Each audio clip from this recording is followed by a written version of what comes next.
Mashina portlaydi.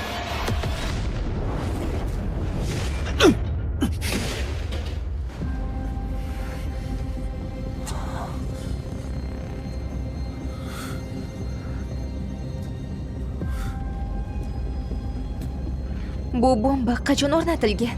Boshidan oxirigacha. Bu hech qanday konferensiya emas edi. Aksincha, puxta o'ylangan firibgarlik va qotillik edi. Suv xonim, sizni uzoq kutdim. Kelajak al-qoidalarini biz ajdaho o'lkasi odamlari ham belgilashga haqlimiz. To'g'ri. Dubay zaminiga qadam qo'yganimizdanoq har bir bosgan qadamingiz ularning hisob-kitobida edi. Siz ularning o'ljasiga aylangansiz. O'sha Cheymin buni javobini ortig'i bilan beradi. Yana ko'rishdik, Suv xonim. Qoyil maqom. Shu narsa ham sizlarni o'ldira olmadi-ya. Ayniqsa sen ancha chaqqon ekansan. Cheymin 3 yil. Sen meni ro'parasi 3 yil aldading. Aldash. Menga bu ta'rifingiz unchalik ham yoqmadi. Men buni ko'proq tijoriy taktika deb atagan bo'lardim. Men ham ishni bunday xunuk tus olishni istamagandim. Iqtidoringizni chin dildan qadrlayman. Lekin biznes bu biznes. Qisqasi, men Tianshu katta modelini litsenziyasini sotib olmoqchiman. Ilm-fanda chegara yo'q. Lekin manfaatlar har doim yuqori o'rinda. Dunyoni o'zgartira oladigan narsani kashf qildingiz. Ammo ayol bo'lganingiz uchun buni asrab qola olmaysiz. Uni menga topshiring. Men uni kattalarga berib joningizni omon qoldiraman. Cheymin, hozirgina ilm-fanda chegara yo'q dedingmi? Albatta, ilm-fanda chegara yo'q. Kapitalda ham chegara yo'q. Manfaatda esa umuman chegara yo'q. Ilm-fanning chegarasi yo'qdir. Ammo olimlarning vatani bor. Mening Tianshu sun'iy intellekt modelim savdolashadigan oddiy mol emas. U davlatning eng muhim quroli va u faqat bizga, ajdaho o'lkasiga tegishli. Hatto 20 trillion dollar bersang ham men o'z vatanimni sotmayman. Tushundingmi, Cheymin? Hayotda shunday narsalar borki, ularni pul bilan o'lchab bo'lmaydi. Bugun o'ldirmoqchi bo'lsang o'ldir. Susin. Yaxshilikni bilmas ekansan-da. Emma, uni ushla. Otib tashlang uni.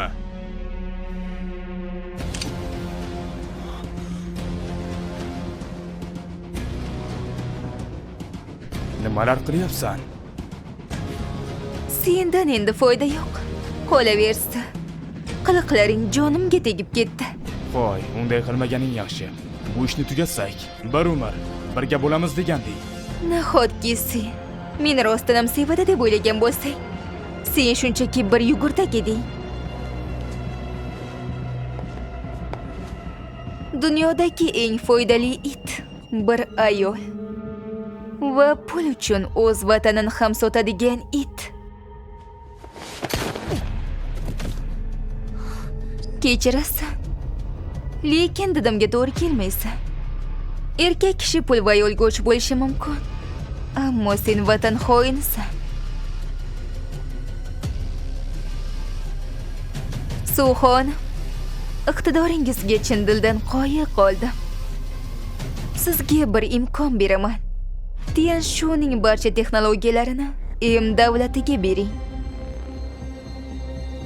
Yoningizdagi bu odamni esa menga keragi yo'q. Emma, bizning yurtda bir maqol bor, bilasanmi? Bizning xalqqa dushmanlik qilganlar qanchalik uzoqda bo'lmasin, albatta yo'q qilinadi. Juda qiziq. Ularni ushlanglar.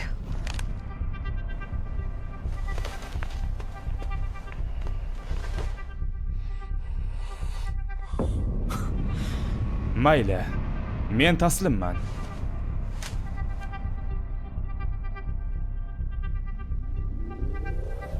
Hozir na qurolim bor, na pichog'im. O'limim oldidan bitta sigaret chekib olay. Tashla uni.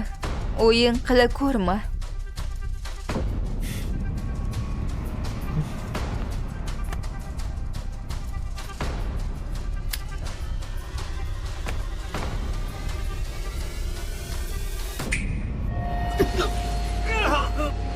Bu olov yoqqichi emas.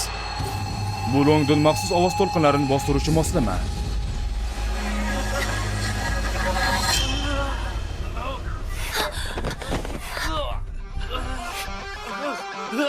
Bir necha soniya ishlasa ham men uchun bu vaqt yetarli.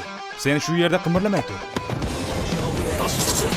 皇家少爷放在吃鸡，这就必须要好服准备杀死可怕跳啊！这个茶色发起羽翼，哥们怎么绝了？居民说的是虚拟，他们继续跟我打一局，我们必须和垃圾都在虚拟。Yes， 来，是随时出发，别人随时出发，带着身边4号。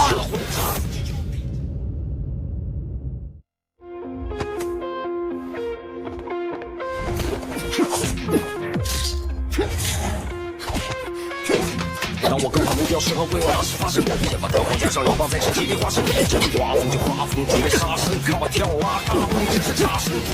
Sizlarning o'lkangiz faqat shunga qodirmi? 机上跟我再耍一局。 Bor kuching shumi? Dengiz mushuklari bundan kuchli deb o'ylagandim. 别仙人不随机出发，子弹爱上是0.3，把社会炸死。牛逼，往你是罗是马拉准。不好，你惹到你舅舅，跪下来求求我，别对你 biu。 M davlat odamlari faqat o'g'irlash va talonchilikni biladi, lekin vatan tuprog'ini himoya qilish nimaligini bilishmaydi. O'zimni tanishtirish yodimdan ko'tarildi. Ajdaho o'lkasidan maxsus agent. Longdon bosh inspektori Lin Size. Demak, maxsus agent. Demak, eng boshdanoq bugun nima bo'lishini bilgan ekansan-da. Razvedka xizmati M davlati topshiriq kodini qo'lga kiritdi. Men 2 kundan beri pistirmada edim. Hammasi bugungi kun uchun.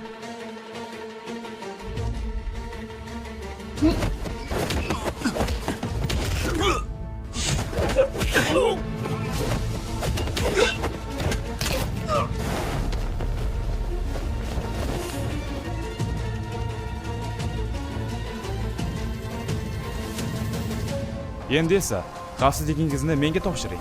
Bo'ldi, yetar. Meni qotil himoya qilishiga ehtiyojim yo'q. Vatanga qaytgach, hammasini o'zim hal qilaman. Bu sizning ixtiyoringizda emas. Linsi, aqldan ozdingmi? Tezda tushir meni. Taqdirimni hal qilishga haqli emassan. Tirik holda ketishmi yoki tobut ichidami? Suv xonim, o'zingiz tanlang.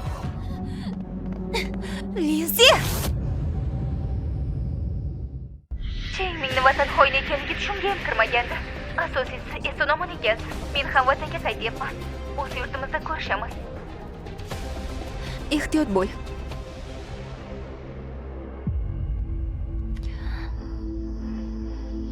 Linsi, vatanga qaytgandan so'ng xavfsizlik byurosiga aytib seni vazifangdan ozod qildiraman. Xohishingiz, lekin sizni bir narsadan ogohlantirib qo'yay. M davlat ayg'oqchilari allaqachon hamma joyga suqilib kirgan. Kutilmaganda qayerdandir sizni o'ldirmoqchi bo'lgan odamlar paydo bo'ladi. Qo'ysangchi, bu mening shaxsiy samolyotim.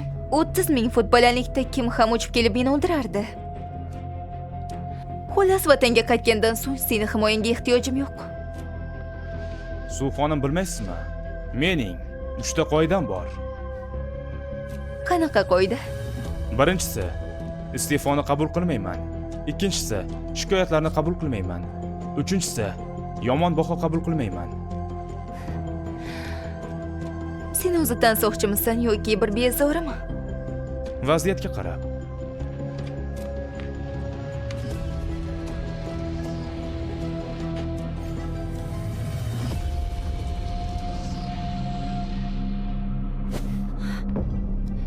Bu nima qilganing?